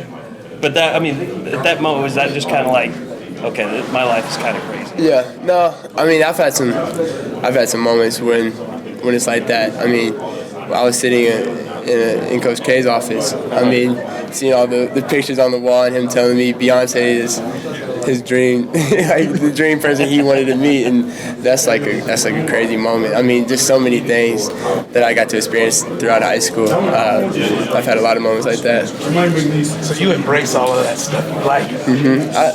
I do. Just because I know how blessed I am. Not a lot of kids get to do that throughout high school, so I don't treat it lightly and take it for granted by any means. So I think it's fun. All that being said, what's your expectation for this year's team? Winning. That's my main goal. And getting better each and every game. Each and every time we step on that court for practice, for games, just getting better and winning. I want to get this culture back. Loving basketball here in Norman, and that's my goal. And I have great teammates that are going to help me do that, and it's going to be fun. You remember the first game you ever came to? First game I ever came to? I came to a lot of games when I was a kid. Austin Johnson was a point guard at one time. Tony Crocker, those type of guys. That was 08-ish. Yeah, 08. Goodwin, I forgot his first name. David Godboll. Oh, Godboll, I'm tripping. David Godboll. I still see him around all the time. He's still around the city. That back in the day, Willie Warren, that type there. Were you like following Blake when he was in high school, knowing he was going to come here? I mean, Taylor was already here. Well, yeah, I was a kid. I was around 10 years old, 11. So I didn't really understand basketball like I would now. But yeah, I mean, when Blake got here, I remember every game was packed. Everybody loved going to it. His first year, it wasn't necessarily how it was like his second year. I remember his second year, him hitting his head on the side of the backboard. I think that was versus Michigan. I remember all of that, and just being a kid and being a big fan of Oklahoma basketball. Were you at the games like when Steph? Yep, I was there. I was sitting, I think, the opposite side of where the student section is. I remember exactly where I was sitting and everything, seeing Steph. Steph killed, and Blake. Steph and Blake going at it. And I think Beasley played that year. Mm-hmm. Yep, Beasley. Yep. Yep. I remember all that. This is crazy. So is that what I mean? You say you want to bring Oklahoma. You want to bring that back into this building. That's how I remember. That's how I remember Oklahoma basketball being. And you got to see a little glimpse of how it used to be when Buddy was here, and that's how I want it to be. That's how I want it to be this year. My favorite thing about that interview is that it made Eddie Radosevich feel old. That was, that's really bad. Talking about the old days. Yeah, like my old days are Bobby Joe Evans, Ernie Abercrombie, Ryan Miner. Yeah. his old guys are See, my guys old days that are like Stacey King. were in high school and Yeah. then eventually in college with and friends with. Yeah. It's like, oh God, Trey, you're young. Sam's boy. Cherish it. It's like Billy Madison. Yeah, Eddie pulled his headphones off and he goes, God, I'm old. Right in the middle of that interview, Josh. Tony Crocker's awesome. Eddie, those are once the first one happens, it's just like a row of dominoes. Like everything therefore from that point forward is going to make you feel old. Eddie is going to interview someone one day and I'm going to say, go walk around the dorms after we get done with this. you're going to interview like Spencer Rattler at some point, and he's going to be like, oh, I remember when I was in diapers and Sam Bradford was on my TV playing for Oklahoma. We'll stop the interview right there. You stop right there, you little shit. Don't call Spencer Rattler a little shit. It's okay. It's okay. He knows. I was going to come see him before a natural disaster hit Houston. So, we're good. We have a good relationship. You are a survivor. I am a survivor. Water got above my curb. It was scary stuff for me. By the way, you shouldn't feel old. I'm the one who had to remind him who David Godbold was. David Godbold. Eddie, do you remember him? Yeah, definitely. Okay. He was lights out in the tournament when they played. He did have a good game in the tournament. Was it Temple? I do remember that. It was in Birmingham. And then was it David Godbold's senior year? But that would have been Capel's last year when everything went to shit. Godbold was gone that next year because that's when Crocker and I guess Austin. No, and Blake and Austin, they went to the Elite Eight. And Taylor, Blake. Because that's when I actually started covering the team for the student media. Because we went to Kansas City and Memphis with that team. Yeah, the they Elite beat Eight. Syracuse. Crocker hit like 7 threes he against was Syracuse, 7 or 8 unbelievable. threes. Yeah, I remember sitting there courtside. And then when Griffin hit his head on the the backboard. Yeah. And he didn't. It shocked him because he didn't know what happened at first. Yeah, that was one of the greatest moments ever. Was seeing Blake Griffin intimidate Tyler Hansbrough so bad. Oh, you knew it was going to happen. That's Like, he the night barely that played in that game. Blake Griffin literally made Tyler Hansbrough his bitch He that did. night. He really Even though did. they lost. That North Carolina team Sean May good. was he was so good. They were all so good. Danny Green was on that team, right? Danny Green was on that team. Who was the point guard? It was Was it wouldn't have been Lawson. I kind of want to. It wasn't Lawson. I don't remember. It might have been Lawson. I mean, they were the national champion. Yeah. That year they were unbelievable. And really, Oklahoma probably played them as well as anybody did in that tournament. Yeah, I honestly I think that was their closest game, and it was still like a 13-point game. I think 13 or 14. It was just like this team is too good. They were unbelievable. I remember I went and asked Willie Warren. Willie Warren was in the locker room, and I went and asked him if he was coming back, and he's like, "Oh yeah, I'm coming back." And so I come to sit down, and then I notice somebody else has a story that they just wrote. Willie Warren says he doesn't know if he's coming back. I was so pissed off. Willie Warren was a good dude. Went back and checked. That was their closest game in the tournament that year. 12. Yeah. They won the finals by 17 over Michigan State, and they beat Villanova by 14 And that was at the in FedEx semis. Center, I remember. Yeah, in Memphis. It's a nice gym. And remember, if we want to get real, I think that was the first time that we actually met Carey. When you were a student? Yeah, in Memphis. Okay. Was I a dick to you? No, I don't think so. Or Kansas City, maybe. Well, they played in Kansas City first. The first weekend, and then Memphis. Remember, Nate Fakin and I were on the beat. In Kansas City, Memphis and Oklahoma weren't in the same bracket, but they were at the same regional. Right. So, like, I have never seen fans of an opposing team react as much as they did with cheers to watching Blake Griffin and the stuff he was doing. Yeah, go through warm-ups even. Yeah. Like, that was... They were hooping and hollering like he played. You learned for two Memphis. things that weekend. Blake Griffin was a huge deal to the college basketball world. And two, just looking at the people that were in charge of the Memphis basketball program, I could have told you within a second they would be put on probation. Yeah, and we're cheating, like wearing like gold chains and like rings and just like, you're a dirty person. I know you're a dirty person. You're a bag man, I can tell. Like, I could have told you that leaving that arena. Yeah, that was, I mean, of all the things I've done, and I bought this house during that tournament. Like, I closed on this house while in Memphis. And so I knew that I'd have to, as soon as I got back, I'd have to move, which sucked. But that was probably, that run to the Elite Eight, probably top 5 sports coverage. It was pretty fun. Wise. It was really and they were cool. awesome, too. Yeah. They were just a really good basketball team. And we will see if Trae Young can get them back to that point. I do think that I've been to a couple practices. I can't say that I've been around there a whole lot over the last couple weeks, but I think it's going to be a fun team to watch. They want to get up and down the court. They're going to shoot a lot of threes. I think Christian James is going to have a really nice bounce back year. You know what I took out of it is Hannes Pola is the largest human being I've ever seen.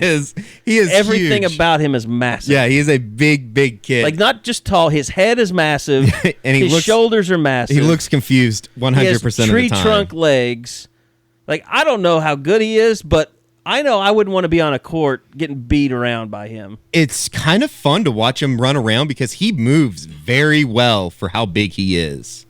Like, it's kind of, it almost doesn't make sense that he moves so well for how big he is. He's like an Andre the Giant. He really is. He is a humongous person. Oklahoma basketball has a big man. Like a legitimate big man. I think it's going to be interesting. Let me play this last thing for you because we're running out of time, and I kind of want to do some ratings and reviews here. I did talk to Trey a little bit about Russell Westbrook and if he'd had any kind of relationship, and I thought this was pretty cool. What have you taken most from just watching Russell? Just the way he competes. He'll do whatever it takes for his team to win, whether it's going grabbing 30 rebounds or getting 30 assists. I mean, he's going to do whatever it takes for his team to win, and I love that about him. How many run-ins have you had with him? Any? How many what? Run-ins have you had with him? No, I haven't had any. Really? No, I haven't had any yet. But that's something you definitely look forward to. Oh, yeah, for sure. Now, some of those guys that get off day, they'll come down and watch a game here and there. You hoping that kind of happens at some point? Yeah. When you mean run-ins, like meeting? Yeah. Oh, yeah. Oh, I think you meant like playing pickup. No. No. Yeah, no. Well, I mean, that too. I mean, that's a cool story. No, I haven't got to play pickup with him. That would be... How would that go down? That would be competitive. That would be definitely a good competition. I mean, I'm not going to say he's going to beat me, but just because we're both competitors, and that's how I am. He's a big dude, though, up close. Yeah, he's a big dude. I mean, it'd be tough guarding him, but I feel like it'd be tough guarding me, too, but that's just my competitive nature. When you have talked to him, though, I mean, I assume you've talked to him. Yeah, I have. What are those conversations been like?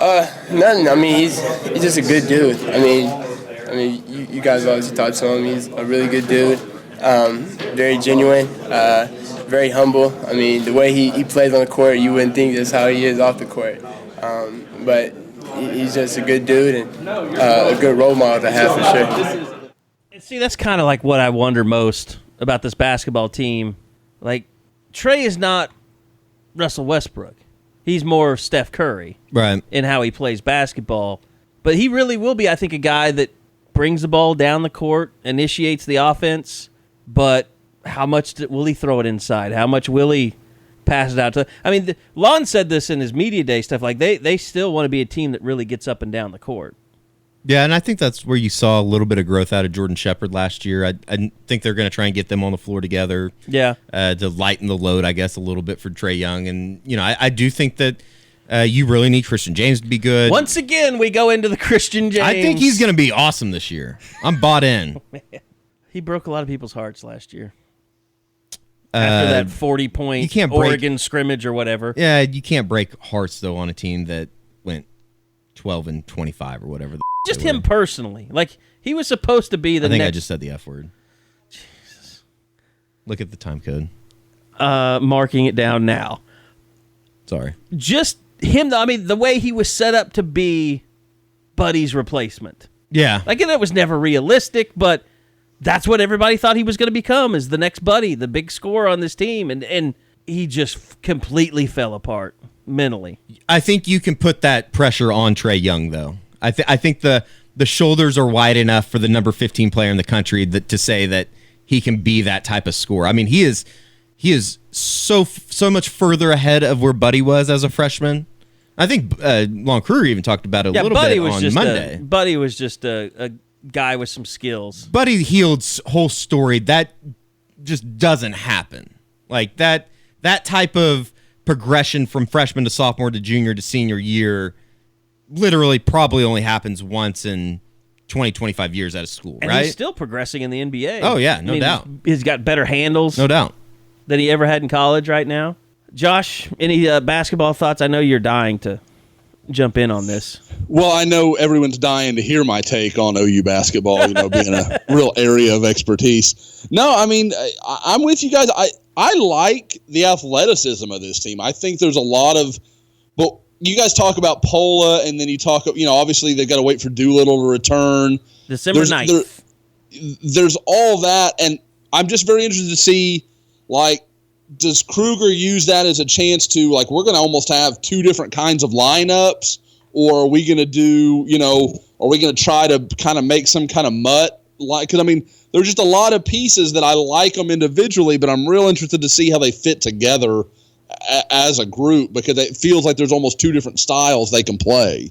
No, I definitely think there is. It will be interesting to see, I guess, kind of what the rotation's going to be. And just as far as schedule-wise, OU has one of the tougher schedules in the country. They're playing up in the Nike tournament up in Portland.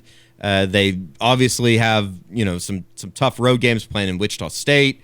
So I think that they will take some L's early, and I just got to warn people, stay with them. I think that this will be obviously playing in the Big 12 is extremely tough, and just if they take some early L's, don't freak out or anything. It's gonna be okay. I like how you're telling the folks to stay with them. Stay with them. Stay with me. Stay with them. Put that on a T-shirt. Hey, right before reviews, I will add that DeShawn Harmon, point guard out of Denton Geyer, 4-star point guard. He is announcing on Friday his commitment to. He announced the top 5. I think it's OU, Baylor, Marquette. OSU is in there, so that will be something to watch. OU fans should feel extremely comfortable though with where they are at right now for the number 42 player in the country in the 2019 class. Very good. That's it. Basketball over. That's talking basketball. We've had some new reviews since the last we talked. Good. And some people have done their jobs. I ran into some people on Campus Corner saying that they had sent in reviews, so hopefully you read theirs. I don't know if one of them was Matt from Choctaw, but he says 5 stars, exclamation, exclamation. And then he gives us 5 stars. So he's not lying. I'm already editing once today, so I might as well just read this. Sooner Scoop, 5 stars. I like it. I love it. I guess that's his way of giving us 5 stars and telling us we suck. No, I took it as the highest compliment you can possibly give someone. He's not an El Deuterino. He's into the brevity. Yeah, so I like it. I kind of see that as a early part of my take thing as far as suck our that's like the highest compliment you can give someone. This is gonna take 4 hours to get this up now. I'll add the beeps. It takes like a minute, right? Okay, Fiji. What's that stand for? Fuji. Well, Fiji. No, Fiji. Fiji. What's that stand for? Is that anything that makes sense to you, Mr. Fiji? No. Okay. He says, podcast is great. I want to know where your donor section is. I don't feel comfortable supporting a podcast without its 501c3. That's a weird review, but it's 5 stars. Moving on. Lots and not of CFB and recruiting substance. This is from New Jersey Sooner. By the way, that was from Mookie X, the Fiji. What's that stand for? From NJ Sooner. Very entertaining, if often irreverent, coverage of all things Sooner football year-round. Love the highly informed recruiting coverage in the off-season and the weekly game coverage. Be prepared for sometimes obnoxious ranting. Okay, you're in trouble, buddy. Off-topic dialogue between the hosts. Whether or not you appreciate this, these guys know their football and recruiting, and they work hard to deliver the scoop on Sooners prospects. game week news, player progress, and team status. The podcast is a must for the diehard Sooner fan, and it really has no rival. Thank you. That's very nice. Thank you, Dean. Thank you, Michael. Podcast for men. This is from Bring Rocky Kalmus Back. I think he didn't die. We don't need to resurrect him. If you want to listen to a 40-something man monitor and police the social media exploits of a rambunctious early 30-something child, this podcast is for you. If you want to hear that 30-something tell the world to not be soft snowflakes, this podcast is for you. If you want to hear an expert recruiting whiz respond, "No, Carey, I don't have anything else to add on recruiting," before talking about recruiting for 25 more minutes, this podcast is for you. Also, they talk about OU football. That's pretty good. That's a really strong one. I was. Then that does happen. Oh, it absolutely. God, we all know I'm long-winded, but that just, that was really nicely done. Well done to whoever that was. That was Bring Rocky Kalmus Back. Here's another one. That was 5 stars too, by the way. Lincoln needs a high crown visor. 5 stars by Oreo number 22. Mount Rushmore season. Drunk tweeting Eddie while I'm on my back porch pounding Natty Light. Listening to the Morning Animals hungover while Carey yells at people. Get off my lawn, Eddie asking Baker the real questions people want to know. And Josh for being the father figure that ties this show in so well. Thank you for your service. Of drinking Natty Lights on the porch? All of it. Okay, final new review. Show described in one analogy. This is from DJ the Great. This podcast is like pouring a bowl of Lucky Charms. I liken the marshmallows to good Sooner football analysis and conversation. I liken the weird, lightly sweetened cereal bits to Eddie and Carey rumbling about nonsense and other things unrelated to OU football. Some shows you get a great pour and it's a bunch of marshmallows. Yippee! Some shows, well, you get the type of pour that you sit and debate for 5 minutes whether you're going to waste that one and half cups of milk. Oftentimes, it's a great pour. That might be the most perfect thing I've ever heard. Was so high when he wrote that. So there you go. There's your ratings and reviews feature for this week. And guys, Bedlam coming up. We've yapped for a long time today. This might be the longest podcast ever. So we got to wrap it up. But Josh, appreciate you. Any final thoughts before we get out of here? Just last thing, I guess, we didn't really talk about Micah Parsons, 5-star visitor. Sounds like he's going to announce in next month, about December 20th. I think Oklahoma has a kind of wild chance there, but something tells me Oklahoma may be done at his position before he gets a chance to make that call. Eddie, any final thoughts? No, I don't think so. Go ahead. I'm editing already. Say what you want. No, I don't really think I have anything else to say. Forced profanity is not your bag. Yeah,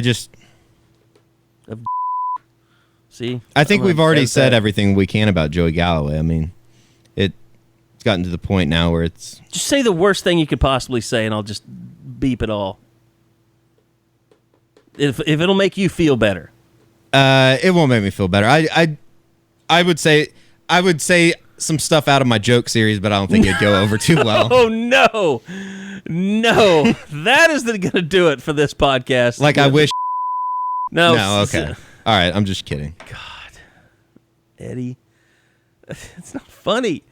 That's gonna. You can't come to. You were baiting him to do it. You can't come down on him. I'm deleting, not I'm bleeping that little part that he said. Someday we'll have a. Someday I'm gonna just show up at an open mic night and unleash it on the world. No, Carey, you have to let it go, just because. I think the innuendo of what it could be is going to be much more fun than probably even what it actually is. I have no idea. I feel what more it was. confident than ever in saying that Eddie will get fired one day from Sooner Scoop, but it will strictly be because Josh and I are trying to save our professional lives. It will completely be public pressure that forces us to fire you. Public pressure? Yes.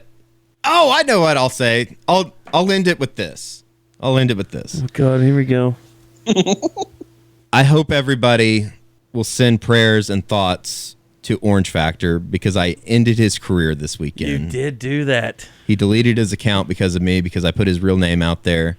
And I was very savage. that I don't feel Feel bad bad? about it. No, not at all. Kind of felt like you were going to say you feel kind of bad. No, I felt bad because I think he has been personally attacked now, and that was never my intention. Like, I don't want him to lose his job and stuff, but he might lose his job because of stuff that he said that didn't even have anything to do with me. So it's really not my fault. You can't just sit behind an anonymous Twitter account and make rape jokes. Like, that's probably not the smartest move ever. Yeah. So Never do I don't that. feel bad about that at all. I saw an OU fan doing that in a fight with an OSU fan, and he followed me, and I really thought about blocking him for it, but in the end, I just said, look, I wasn't involved in this. I'm not going to block a guy, but Jesus, don't make rape jokes. Yeah, obviously because they're not funny, but I mean, it's just not. You can't do that in today's world. Don't be world. racist. Don't make rape jokes. It's really not that hard. Like there's certain rules that it's not that hard to follow, and some people just can't do it. So that was never like my intention, but I did think it was funny that he immediately deleted his account. I mean, he could have denied it. That's what maybe the normal person would have done, but I think he thinks too much of himself. So Orange Factor was a good run, but you needed to go. Kill count 1. All right, that's going to do it. We do not endorse anything that Eddie Radosevich just said, although personally, I kind of do. All right, that's going to do it. Thanks, Josh. Thanks, Eddie. Until next time, you've been listening to the Unofficial 40 from Soonerscoop.com. Podcasts from Soonerscoop.com.